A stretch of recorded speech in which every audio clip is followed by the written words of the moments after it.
Elle nourrissait chaque jour un pauvre mendiant. Mais ce qu'elle ne savait pas, c'est que cet homme était un milliardaire qui testait son cœur. Dans la ville animée de Lyon, un nom dominait le monde des affaires, Adrien Morel. À 32 ans, il était le fondateur d'une entreprise technologique révolutionnaire. Les journaux parlaient de lui comme d'un génie. Les investisseurs se battaient pour travailler avec lui. Les galas de charité l'invitaient en première ligne. Mais personne ne connaissait la vérité. Adrien était profondément seul.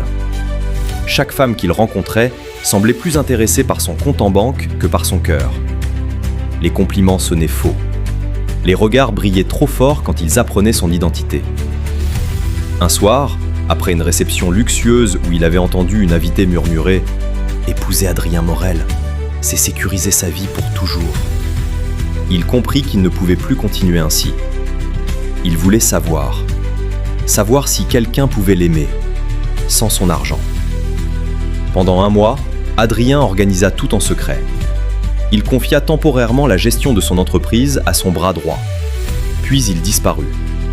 Il loua un petit studio sous un faux nom. Il laissa pousser sa barbe. Il acheta des vêtements usés dans une friperie. Il apprit même à marcher différemment, les épaules légèrement voûtées. Puis il choisit un quartier modeste, loin des tours luxueuses du centre-ville. Chaque matin, il s'asseyait près d'une petite boulangerie. Au début, c'était humiliant. Les regards pleins de mépris. Les passants qui traversaient la rue pour l'éviter. Les murmures. Encore un paresseux. Personne ne s'arrêtait. Personne. Jusqu'au 4e jour. Elle s'appelait Camille. Étudiante en médecine, elle vivait dans une résidence universitaire toute simple. Elle travaillait le soir dans un café pour payer ses études. Ce matin-là, elle remarqua qu'il fixait la vitrine de la boulangerie avec une faim impossible à cacher. Elle entra. Quelques minutes plus tard, elle ressortit avec 2 pains au chocolat. Elle lui en tendit un. « On partage ?» Adrien resta silencieux. Personne ne lui avait parlé avec autant de douceur depuis longtemps. « Pourquoi moi ?» demanda-t-il. Elle haussa les épaules. « Parce que vous avez l'air d'avoir besoin d'aide ? Et moi, j'ai encore assez pour partager. » Elle sourit. Un sourire sincère, pas calculé. Ce simple geste bouleversa Adrien plus que n'importe quelle déclaration d'amour. Les jours suivants, Camille continua. Parfois un café, parfois un sandwich, parfois seulement quelques minutes de conversation. Elle lui parlait de ses examens stressants, de son rêve de devenir pédiatre, de son envie d'ouvrir un cabinet dans un quartier populaire. Adrien écoutait. Pour la première fois depuis des années, quelqu'un lui parlait sans rien attendre en retour. Et peu à peu, il tomba amoureux. Mais il savait que son mensonge avait une date d'expiration. Un après-midi, tout bascula.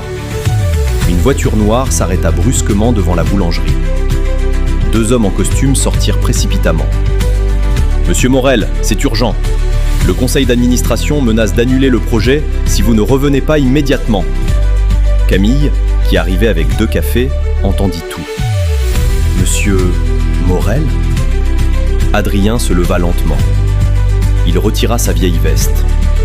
Sous les vêtements usés se cachait une chemise de luxe. Le silence tomba. « Je peux expliquer ?» Les cafés tombèrent des mains de Camille. « Qui es-tu vraiment ?» Adrien Morel. Elle pâlit. Elle connaissait ce nom. Tout le monde le connaissait. Alors tout ça, c'était un jeu ? Non, c'était la seule façon de savoir si quelqu'un pouvait m'aimer pour moi. Ses yeux brillèrent de douleur. Tu n'avais pas besoin de me tester. Tu avais juste besoin d'être honnête. Et elle partit. Adrien retourna à sa vie luxueuse. Mais rien n'était pareil. Les soirées semblaient vides. Les compliments sonnaient faux. Et chaque matin, il regardait l'heure où Camille apparaissait autrefois. Il comprit enfin. L'amour ne se teste pas. Il se mérite. Une semaine plus tard, Camille trouva devant sa porte un simple sac en papier. À l'intérieur, 2 pains au chocolat. Et un mot. Je ne veux plus me cacher derrière la richesse ni derrière la pauvreté. Je veux être simplement Adrien. Si tu acceptes de me revoir, je serai demain à 8 h, devant la boulangerie. Sans costume, sans garde du corps. Le lendemain, à 8 h précises, il était là. En jean, simple, vulnérable. Les minutes passaient. Puis il la vit. Elle s'approcha lentement. « Tu comprends maintenant ?» demanda-t-elle. « Oui, l'argent peut acheter beaucoup de choses, mais pas la confiance. » Elle le regarda longuement. Puis elle s'assit à côté de lui. « Alors recommençons, mais sans mensonge. » Adrien sourit. Et pour la première fois de sa vie, il n'était ni milliardaire, ni mendiant. Il était simplement un homme qui avait appris que la vraie richesse se trouve dans le cœur de ceux qui savent partager. Abonne-toi pour ne rien rater des prochaines vidéos.